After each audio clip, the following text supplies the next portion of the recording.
ఎలా బలం ఇచ్చాడు, ఎలా తగ్గి ముందుకు తీసుకెళ్లాడు. భారతీయ జనతా పార్టీ ప్రధానమంత్రి గారి నేతృత్వంలో మేము ఆంధ్రాలో పొత్తు పెట్టుకోమంటే ఆయన నేను ఒప్పించానంటే ఎంత బలంగా మాట్లాడుంటానో మీరు అర్థం చేసుకోండి. దేనికి మాట్లాడాను? పవన్ కళ్యాణ్ ఎంపీ ఎమ్మెల్యే కాకపోతే ఏం అవ్వదు.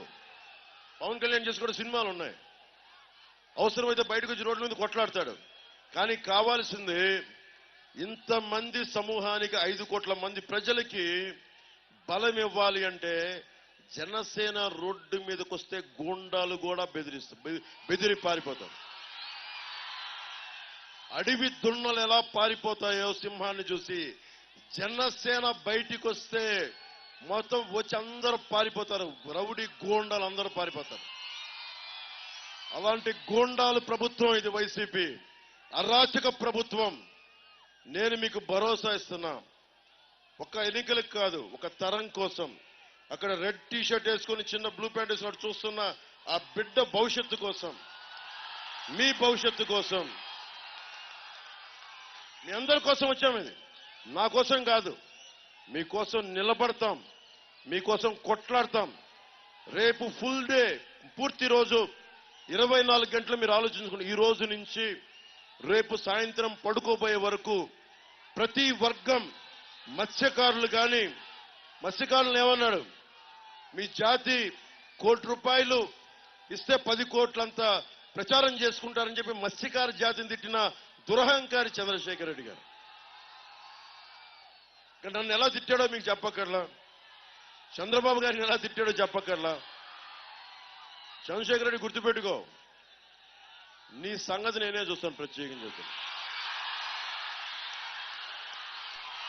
చంద్రశేఖర్ రెడ్డి సంగతి నేనే చూస్తాను. ఎవరు పట్టించుకున్నా లేదో తెలియదు కానీ నువ్వు నన్ను అన్నందుకు కాదు చంద్రశేఖర్ రెడ్డి, గుర్తుపెట్టుకో. నువ్వు ప్రజల్ని ఇబ్బంది పెట్టేశావు, ప్రకృతి వనరులను దోచేశావు, పేకాట క్లబ్బులు నడిపావు, మాఫియా అయిపోయింది, గ్రావెల్ని దోచేశావు, పచ్చని మడడువులు నరికేశావు. గుర్తుపెట్టుకో చంద్రశేఖర్ రెడ్డి, నిన్ను రోడ్డు మీద తీసుకెళ్తాం, రోడ్డు మీదకి లాక్కొస్తాం. గుర్తుపెట్టుకో.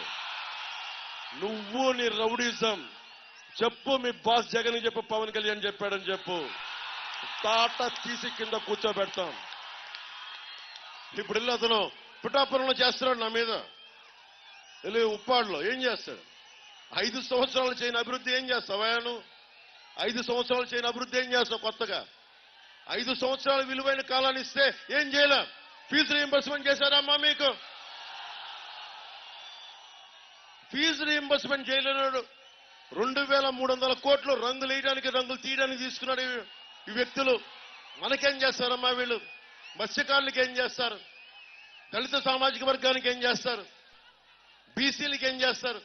చూశారు కదా, కుల జాతి మనకి ఆధిపత్య అహంకారంతో ఎలా తిట్టారో మీకు తెలుసు. మనకి మత్స్యకారులు